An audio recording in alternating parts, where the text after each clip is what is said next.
Kita harus percaya kekuasaan Tuhan yang kasih, Tuhan yang ambil. Yang berkuasa pun jangan mengira kamu tidak dapat amanat dari Tuhan. Ada Tuhan yang bisa kontrol nyawa kamu kapan mati kok, gitu ya. Kita harus perbaiki sistem kita, dan kita tidak boleh malu untuk mengakui bahwa kemungkinan sistem ini terlalu mahal. Betul. Dari wajah yang menang pun saya lihat lesu juga. Yang menang lesu, apalagi yang kalah. Ya kan? Saya lihat negara-negara kita, tetangga kita efisien. Ya, Malaysia, Singapura, India. Sekali milih anggota DPRD, sekali milih, ya sudah, DPRD itulah yang milih gubernur, milih bupati. Memang betul pilkada biaya semua jadi mahal, tapi sebetulnya DPRD pun akan sama menjawabkan dari hak rakyat. Ya kalau mau diperbaiki itu, ya sistem pemilu itu pilkada jangan berjenjang, langsung real count. Itu pertama. Terus kedua, keluarkanlah peraturan pembuktian terbalik siapapun mau jadi pejabat. Kan kita sudah ada dasar tuh Undang-Undang Nomor 7 tahun 2006 hasil ratifikasi Konvensi PBB melawan korupsi, sehingga siapapun mau jadi pejabat jangan harap dia bisa jadi kaya. Nah kalau dia udah jadi pejabat udah kaya, dia jangan ikut lagi supaya lapangan tanding rata gitu. Nah jadi dengan cara seperti itu saya kira kampanye KPU ini bantu segala macam akan jadi murah. Orang akan berlomba-lomba berbuat baik. Kalau saat ini orang cuma berlomba-lomba cari duit untuk berkuasa, atau berlomba-lomba menguasai lewat DPRD. Orde Baru udah pernah ngalamin, rakyat nggak peduli cuma lewat DPRD. Emangnya jadi bupati, gubernur, bupati nggak jongkok anggota dewan? Makanya saya bilang keluarkanlah pembuktian terbalik harta pejabat. Disitulah bisa menyelesaikan banyak masalah. Tinggal buat aja peraturan harta sekian, pajak sekian, ini dapatnya apa? Itu sih. Ya. Pak Ho, kan ini 5 partai udah setuju Pak. Ya secara kau partai pasti akan keluar undang-undang kalau begitu kan. Tidak akan kalah dong suara Pak. Ya kalau dari sisi demokrasi di partai politik logikanya pasti kalah. Gitu ya. Tinggal rakyat sekarang terima atau nggak. Kalau terima ya kita tunggu aja. Kita harus percaya kekuasaan Tuhan yang kasih, Tuhan yang ambil. Yang berkuasa pun jangan mengira kamu tidak dapat amanat dari Tuhan. Ada Tuhan yang bisa kontrol nyawa kamu kapan mati. Oke teman-teman, ya kembali lagi bersama dengan saya di channel ini. Salam NKRI harga mati. Nah teman-teman, dalam sebuah cuplikan video yang barusan kita saksikan tadi, yaitu Ahok kembali lagi muncul ya di media politik saat ini, dan juga kembali menghebohkan masyarakat Indonesia. Nah teman-teman, kita lihat seperti apa ya pernyataan-pernyataan Ahok ya, dan akhirnya dia angkat bicara soal isu kenaikan gaji DPRD di tahun kemarin. Nah, di sini dikatakan bahwa mantan anggota DPR RI ini, yaitu Basuki Cahayapurnama alias Ahok ya. Nah, pada akhirnya dia angkat bicara terkait isu kenaikan gaji anggota Dewan Perwakilan atau DPR RI yang dilakukan di tahun kemarin. Ahok meminta agar pemerintah dapat terbuka terkait ya anggaran negara sehingga masyarakat dapat mengetahui besaran anggaran yang tersedia dan diperuntukannya ke mana saja. Lalu dalam hal ini teman-teman ya, kalau lihat bahwa Ahok menyampaikan anggota dewan mau gaji 1 miliar sebulan, it's okay, tapi ya kamu buka dong ya, kamu buka dong anggaran kamu semua. Kementerian semua anggaran dibuka dong. Biar kita tahu setiap sen pajak yang kita bayar dipakai kemana saja. Nah ini kata Ahok. Selain itu Ahok juga meminta agar anggota dewan dapat terbuka dengan kinerjanya.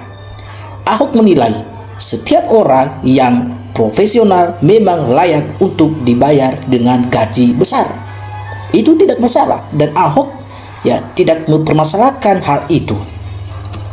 Tapi apa yang disampaikan dan maksud oleh pernyataan Pak Ahok ini adalah meminta agar pihak ya DPR, pihak kementerian ada sesuatu keterbukaan dalam anggaran ini.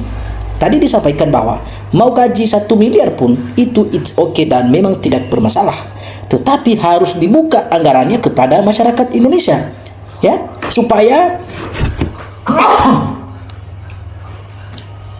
agar masyarakat Indonesia itu tahu semua anggaran itu, uang pajak yang dibayarkan oleh masyarakat itu semuanya kemana saja. Nah, untuk itu apabila ingin menaikkan ya pendapatan anggota dewan, Ahok pun meminta agar mereka dapat bersifat terbuka dan benar-benar profesional di dalam pekerjaan mereka atau dalam kinerja mereka. Jangan cuma mau terima gaji 1 miliar, juga tidak apa-apa. Menteri mau gaji 16 miliar setahun juga boleh, tapi tidak ada tunjangan rumah, ya. Itu tidak ada tunjangan rumah.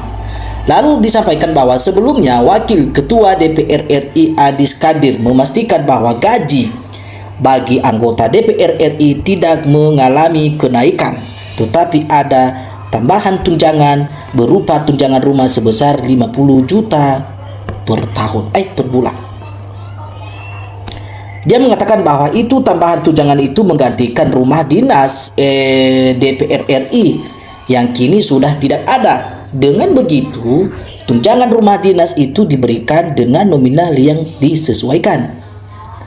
Jadi tunjangan perumahan DPR itu sebesar 50 juta, tepatnya kurang lebih 58 juta, dipotong itu mereka terima sekitar 50 juta, ya. Tetapi selain tunjangan rumah dinas, ya, dia menjelaskan bahwa anggota DPR RI bisa menerima gaji hampir 70 juta setiap bulan. Angka itu terdiri dari gaji pokok sekitar 7 juta, tunjangan BBM sekitar 7 juta, tunjangan beras 12 juta, hingga komponen-komponen tunjangan lainnya. Menurut Pak Ahok, kenaikan terjadi hanya pada tunjangan saja. Dia mengatakan tunjangan itu menyesuaikan dengan harga kebutuhan pada saat ini dan menggunakan bahwa gaji pokok bagi anggota DPR RI itu 15 tahun, ya, sudah 15 tahun tidak mengalami kenaikan. Walaupun demikian, para wakil rakyat memahami saat ini sedang diberlakukan kebijakan efisiensi. Nah, jadi itu Ahok menyampaikan, ya, terkait isu yang sempat bermasalah kemarin tentang kenaikan gaji anggota dewan ini atau masyarakat atau wakil rakyat. Nah, sehingga dalam hal itu masyarakat Indonesia, ya, mengalami sesuatu yang tidak biasanya sebelumnya, ya. Kalau kita melihat tadi bahwa Ahok ikut merespon ramai, ya, pemberitaan soal gaji dan kenaikan tunjangan anggota dewan ini, Ahok akhirnya melayangkan atau menyampaikan pernyataan teman-teman melalui media sosial, ya, bahwa belakangan ini menurut Ahok kenaikan gaji ataupun tunjangan anggota DPR harus dibarengi dengan transparansi anggaran.